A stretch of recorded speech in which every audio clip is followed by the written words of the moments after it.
It's tough. It's real tough. It's tough losing. It's tough saying goodbye to seniors. We just didn't play perfect today, and we needed to play perfect. And JMU played amazing. Alexander threw an unbelievable game, competed the whole way through, and we made too many mistakes and some costly mistakes that cost us some runs, and not able to come back from that. But I'm just so proud in where this program is and what we've done over the last few years and the legacy that our seniors left. We'll get it started with Natalie Jones. Coach, obviously after that last out, a lot of clear emotion from Kayla, Hattie, you. Can you kind of take me through those emotions you guys are feeling on the field and in the locker room just now? What's so hard is it's the end of their career. And they don't have, there's professional softball, and if they wanted to keep playing, but they're not going to make a living off of it. So when you say goodbye to something that has been such a huge part of your life, and then when you have such a great year and you absolutely love playing with the people next to you, to have to say goodbye to that, it hurts. And that's what they're going through right now. And it's going to sting for a while. But the thing is that they put 2 championship banners up on the outfield wall. They got this program back to hosting a super regional.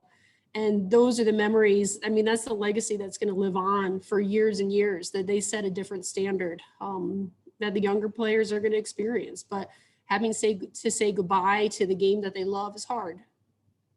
Eric Blum. Hey, Larissa, what do you think that the people who are going to be back are going to learn most from this experience?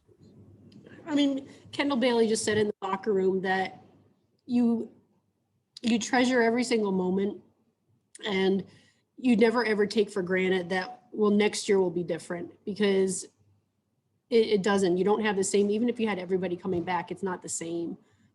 But for the younger players, and especially our pitchers, to experience what it's like to host a super regional and the expectations and the level that they have to play at. I mean, they're learning so much along the way that they're going to continue to grow throughout the rest of their careers. I mean, nothing will take a place of what they just experienced.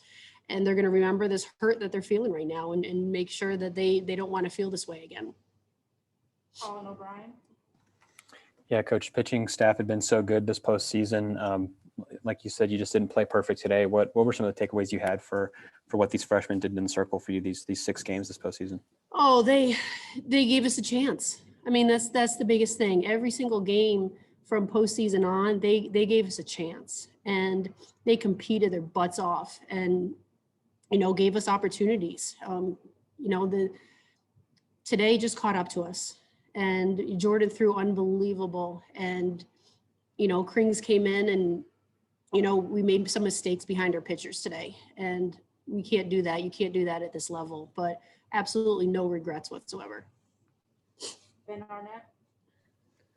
Larissa, do you feel like once that initial sting you kind of mentioned fades over time, do you feel like this group is going to be really motivated by today once they hit the off season?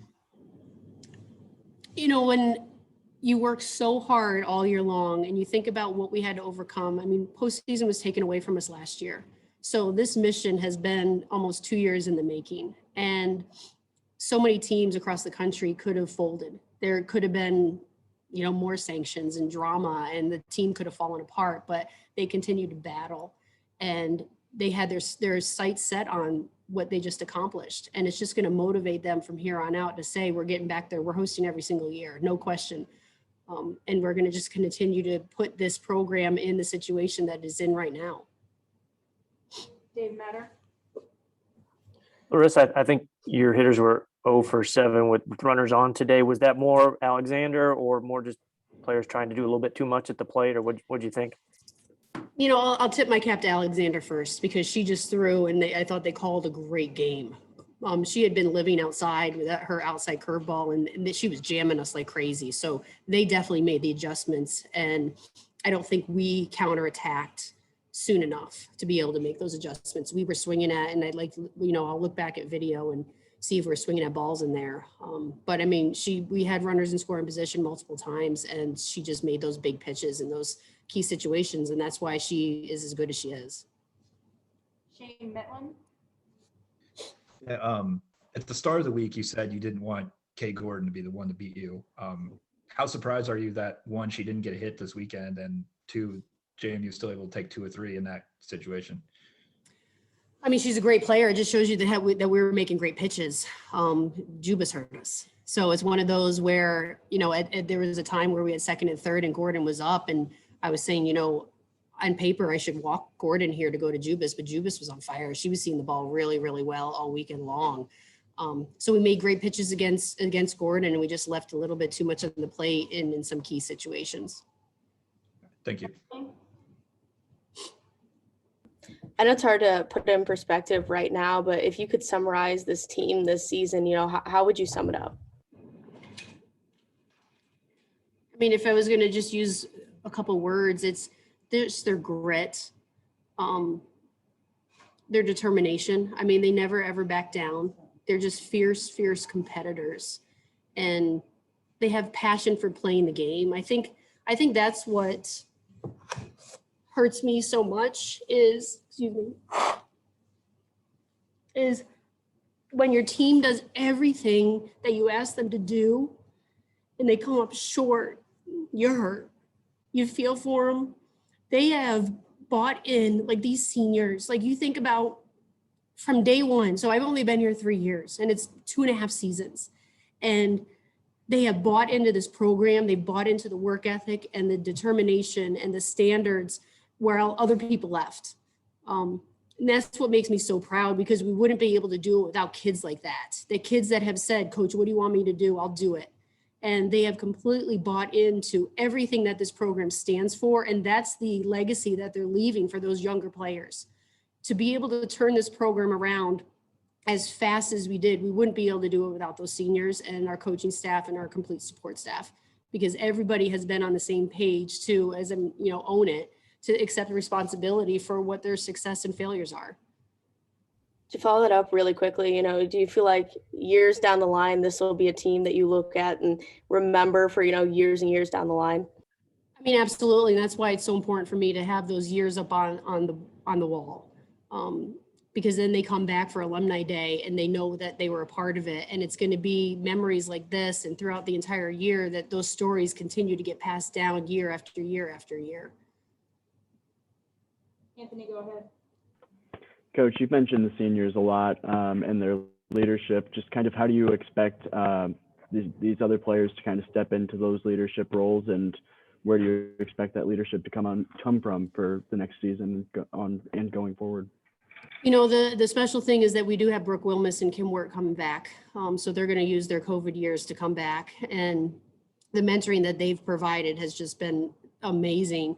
But it's the experience that your freshman pitchers, your Jenna Lairds, your Alex Honolds, your Riley Frizzels, of the level that they need to compete at all the time and how they need to uphold those standards. It's like next year you don't want to come back and do anything less than what this team did. Taylor? Hey, Coach, you talked about those errors behind the pitchers. What kind of an impact do those costly errors have on the pitchers, on the momentum? I mean, you can't make mistakes like that against a quality team like JMU. It puts too much pressure on the pitchers. It puts too much pressure on the offense. Because when you feel like you have to score, now you're trying to do too much. But I mean, we made some costly mistakes behind our pitchers, and there's no excuse for it. They know it. There's sometimes that's just what happens, and we just have to be able to rebound. And what the pitchers need to learn from it is that mistakes are going to happen behind them, that they have to get us out of some of those innings. All right, we have time for 2 more questions. First from Colin. Yeah, Coach, kind of along the same lines. Kim went for the lead runner in the 6th inning, but went to first in the 4th and the 5th.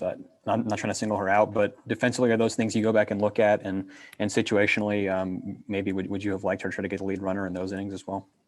I don't think she had to play. I'd have to look back and see what the spacing is, but I think based on the speed of the ball and where the ball was taking her, it would have been really close. And in those situations, you got to work for some outs. And Andrew. Coach, I know it's the end of the season here, but do you see this maybe as perhaps the beginning of something really special for your team? You're selling out the stadium. You got a lot of players coming back. Perhaps this will be a special era coming up for Mizzou softball. I absolutely believe in that. I think, I mean, the buzz that's around the country on this program, I mean, you can see with the community and how they felt about Mizzou softball right now. And the amount of kids that have been watching, and my whole passion of when I took over at this program was I want to keep all Midwest kids home. I want Mizzou softball to be the feature school and everybody's dream school. And now when you get the exposure and you're playing at that level and you're from the Midwest, now you think it's a reality. And those are my expectations. I expect to be here every single year. I mean, I wouldn't be in this chair right now if I didn't have those expectations, but having people talk about our program all around the country and how excited they are for Mizzou softball, it's just going to lead to bigger and better things. All right, that's it from Coach. Thanks, everyone. you.